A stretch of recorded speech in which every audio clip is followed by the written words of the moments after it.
Now, personally, it's about competition. It's a competitive spirit. You know, mano a mano, tit for tat, punch for punch, pride for pride. And this is what heavyweight championship boxing is about. Yes, I was mistaken last time, but I think this time I'll get it right. And I recall you talking about how, you know, you were dealing with your first loss of your career. You were a bit disappointed. I remember you saying that you were kind of, you know, dealing with that disappointment when you were in New York after the Ruiz fight. I'm wondering, where was your mindset at after this loss, being that it was your second one? Was it easier to deal with, or were you still feeling a bit, like, I don't want to say depressed, but I don't know, like, where was your head at? Well, when I studied like boxing early on, like, who's your favorite fighter in the world apart from me? Me? Yeah, who's your favorite fighter? I mean, my favorite fighter of all time is Mike Tyson, of course. How many losses did Mike Tyson take? 6, 7, more. And 8. how many times was he counted out on the floor? Like, not on his feet. He was counted out a couple of times on the floor. A few times, yeah, a few times. So shit happens, innit, in boxing. This is the greatest, one of the greatest of all time. So I just got to keep on progressing. Like, it's annoying I lost, but if you ain't got a strong head in this game, it'll eat you up, innit? And if one of my idols, Mike Tyson, funny enough, look. Oh no, it's the wrong video. My last video I was watching was Mike, but Mike Tyson is my favorite athlete as well, and I can learn from him how he came back. So it's just shit happens, but we've got to stay strong. Yeah. So, but it was easier this time because you realized like a loss is no. Okay. It's quite annoying because like I sit back and I think, fuck man, if I would have just won that fight, I wouldn't be doing all this shit. Like, I'll be on to the next like project, and I got to go through this shit again. And you know, it's hard like to pick yourself up, right? I'm not on rock bottom, but to go to heights. So depressed is like, all right, cool. You was on cloud 9 when you were training and you lost. Now you're on rock bottom. For me, it's more like, all right, I'm still level. I'm still on cloud 9. Like, no one's bringing me down, but I've got to go to a whole nother level now. And that's the challenge, is elevating. Some people go to rock bottom and try to pick themselves up to where they once was. What I try to do is maintain where I once was, but to push myself to another level, that's been the challenging part. Thank you. Appreciate it. Good luck. Thank you. Thank you.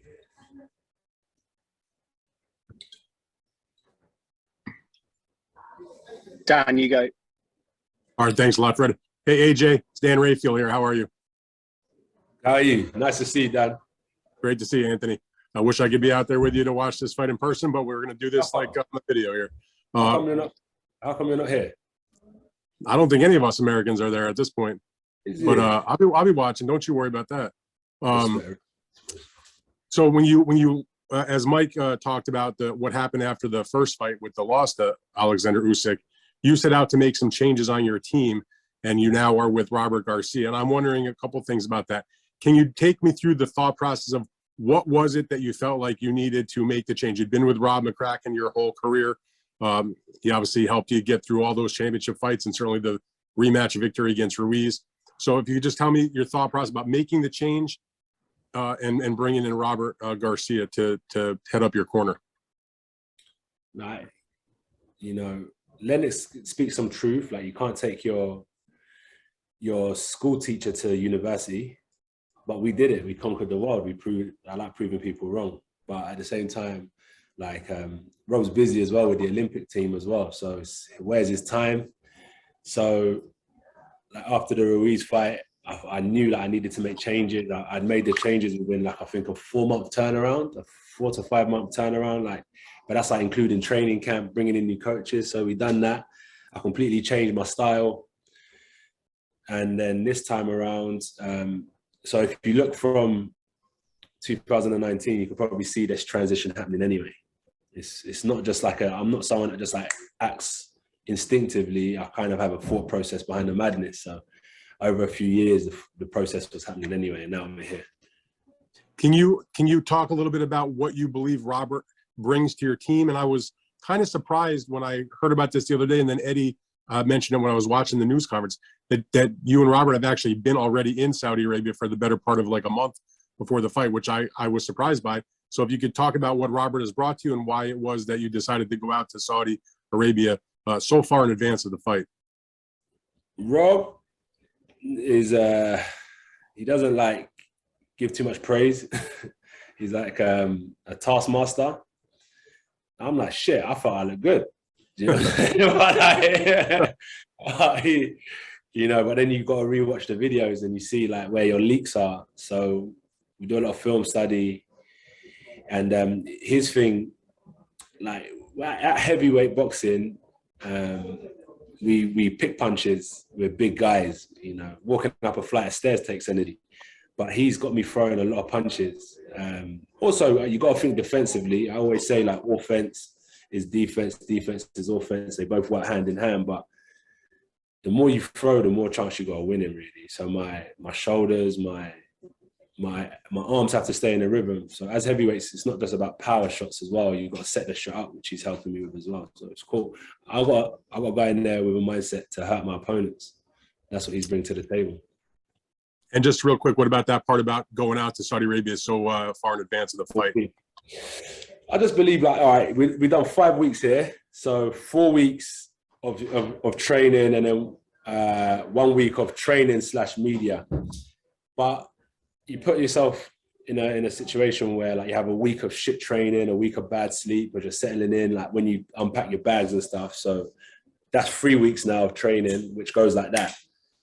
Then you have like bad training sessions, because not every training session is perfect. Then you got to go back and push yourself to get better. So that's already now 2 weeks of good training. So realistically, time-wise, it's 5 weeks, but in terms of quality, I realize this is only going to be 2 to 3 weeks of like good quality.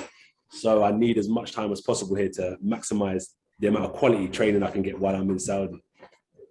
Gotcha. Anthony, best of luck on Saturday. Respect, brother. Thank you. Anthony, this is Keith Heidig from BoxingScene.com. Thank you for taking the time. It seemed in the first fight that Usyk faded toward the end of the fight, and you seem to have hurt him maybe more than once. How did you feel about that, and how confident maybe does that make you that you might be able to get him out of there in this fight? That's the goal, man. Hit them to hurt them. I think he picked it up, though. He faded, but picked it up. But I feel like them guys, that's how they work. Him and Loma. Loma starts a bit slower sometimes, comes on in the later rounds. He starts a bit fast, has a round or two off, and then tries to pick up again. But whatever, like, this is just a fight. Like, I got to be there 12 rounds. Last time I went there 12 rounds, like, I faded myself.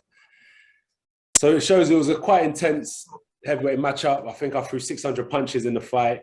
It's not as much as like David Tua and Ike Kabuchi, who set the record, but that shit was crazy. I think even what's his name, that Polish fighter from America, Babyface, Konaki, yeah, he threw a hell of a lot of punches as well. But like, I didn't throw that many, but we threw a lot of punches and it was challenging. So I'm looking forward to now putting some power behind them shots as well, and definitely think I can hurt him. And I believe so. Yeah, 100% I can knock him. 100% I could do it.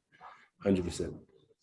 Anthony, my last question for you is, I saw in another interview you said that you needed to be in better condition for this fight. Can you tell us how you went about that and why maybe you were not in the kind of condition you needed to be for the first fight?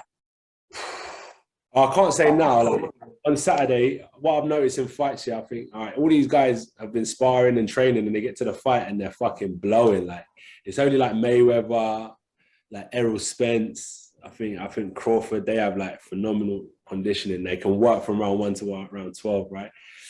So I don't know how good my conditioning is. I hope it's good. I'll find out Saturday. But how I've improved it is basically, I could just say scientifically, is pushing my lactate threshold up. That's the easiest way to describe it, is you've got to push your lactate threshold up so you can be comfortable being uncomfortable. And that's what training is about. Thank you, AJ. Thank you. Hey, AJ, thanks so much for taking the time. I guess my first question is, you exercised your rematch clause for this one. Was there any chance you were looking into not doing that and taking a different opponent before getting back into this, or was this always the plan? Always a plan. Always a plan. It's a shot at the heavyweight championship, so it's got to be. I've got to go for that. So it's a good shot. It's a good opportunity. So yeah, I've got to. It's the biggest fight out there for me. Okay. And then my other question is, obviously Usyk has such a unique style, especially for somebody his size. From your standpoint, like, what makes him such a difficult matchup for you and other big heavyweights? Well, look, I ain't got to look at him. I got to look at myself. I can make it as easy or as difficult as I want. So I got to go in there and just do my job and make it as easy as possible, really. It ain't about him anymore. It's just about what I got to do.